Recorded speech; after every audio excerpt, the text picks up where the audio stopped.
मला किती लोक ओळखतात, माझे किती फॉलोअर्स आहेत, माझी किती ओळखी आहे, माझी किती इज्जत आहे, हे ज्या माणसाकडे आहे ना, त्या माणसाला विचारा की तुझी काय अवस्था आहे. श्रीमंताला विचारा की त्याच्या मनाची अवस्था किती असते. लता मंगेशकर ज्यावेळी शेवटचा श्वास घेत होती त्यावेळेस तिने सांगितलं की मला पुनर्जन्म माझा लता मंगेशकर नको.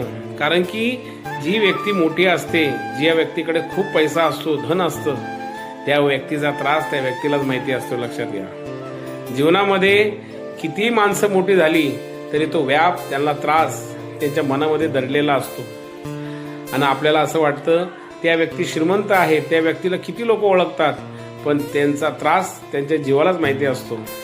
म्हणून सुखी राहा, खुश राहा, पोटा इतकं जेवण करा, पोटा इतकं भाकरी खा आणि आयुष्य छान जगा. लोकांच्या यशाला जळू नका, कारण ते ऑलरेडी जळत असतात.